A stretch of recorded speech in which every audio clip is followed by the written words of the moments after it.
you finally do the responsible thing. You start saving money. Every month, you move a little bit into your savings account, $100 here, $200 there. You feel good about it, responsible, disciplined, financially mature. But then one day, you open your banking app and realize something strange. Your savings account has $10,000 sitting there and it's earning something like 0.5% interest, which means after an entire year, you've made $50. Meanwhile, you keep hearing people talk about investing, stocks, index funds, compound growth, and suddenly you start wondering, wait, am I doing this wrong? Because saving money is good, but saving alone rarely builds real wealth. And this is where a lot of people get stuck. They know saving is important, but they have no idea how to transition from saving to investing. So in this video, we're going to break down the exact step-by-step path to turn saving into investing without feeling overwhelmed or risking your financial security. Here, Finance Racks, if you're someone who has money sitting in savings but isn't sure how to start investing, make sure to hit the subscribe button and give this video a thumbs up. Let's start with something that might sound controversial. Saving money alone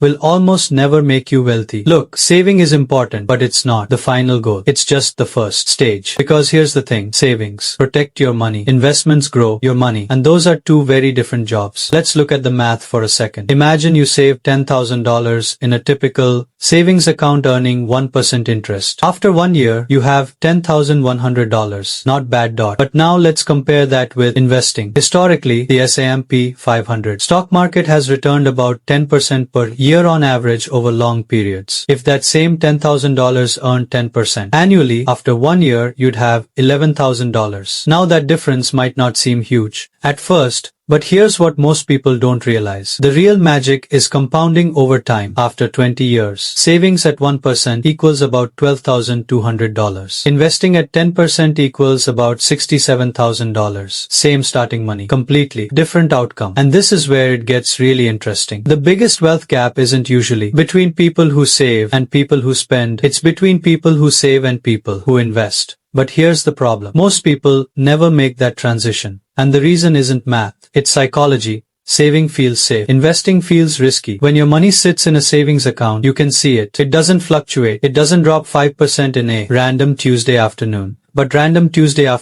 investments, they move. Sometimes up, sometimes down. And that emotional volatility scares people away. Now you might be thinking, okay, Racks, but I don't want to lose my savings. Totally fair. And that's exactly why the transition from saving to investing should happen in stages, not all at once. Let's walk through the step by step. Step 1. Build a real emergency fund. Before you invest a single dollar, you should have 3 to 6 months of living expenses saved in cash. This money stays in savings. It's not for investing. It's not for opportunities. It's for unexpected problems, job loss, medical emergencies, car repairs. Because here's what most people don't realize. The biggest reason people panic sell investments is because they need the money too soon. An emergency fund protects your investments from your own life. Step 2. Separate saving from investing mentally. This is huge. Think of saving and investing as two different buckets. Bucket 1, safety money. Bucket 2, growth money. Safety money doesn't move. Growth money is allowed to fluctuate because its job is to grow over time. This mental separation reduces anxiety dramatically. Step 3. Start investing small. Look, a lot of beginners think investing requires thousands of dollars. It doesn't. Many brokerage platforms allow you to start with $50 or $100. The goal isn't massive profits at first. The goal is building the habit, because habits matter more than timing.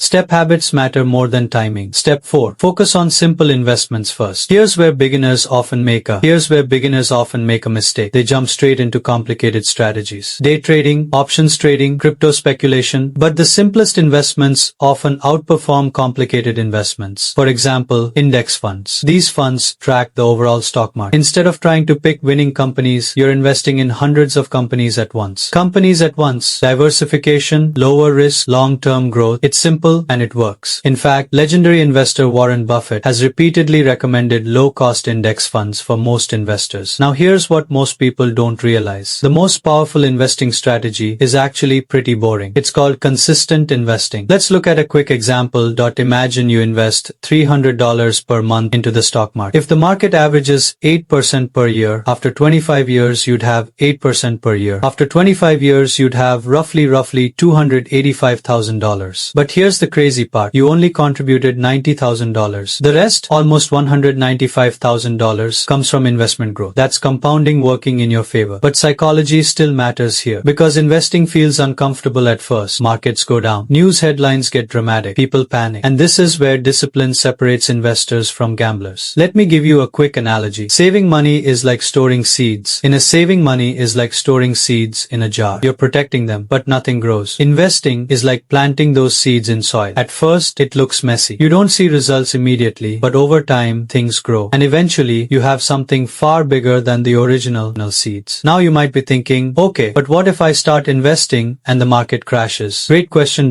because market crashes are normal. They've happened dozens of times in history. But here's the key insight. Long-term investors actually benefit from downturns. Because when markets drop, your monthly investments buy more shares at lower prices, which often leads to stronger returns when markets recover. This is why many experienced investors stay calm during market volatility. They're thinking in decades, not days. So let's summarize the step by first, build a 3 to 6 month emergency fund. Build a 3 to 6 month emergency fund. Second, separate your money into safety money and growth money. Third, start investing small amounts consistently. Fourth, focus on simple long-term investments like index funds. And fifth, stay disciplined and give compounding time to work. Because here's the truth. Most people eventually learn. Saving money gives you stability, but investing gives you freedom. The earlier you combine both, the more powerful your financial future becomes. If this video helped you understand the path from saving to investing, make sure to hit subscribe. And I'm curious about something. Are you currently in the saving stage or have you already started investing? Let me know in the comments. Because the moment you transition from saving to investing, that's when your money really starts working for you.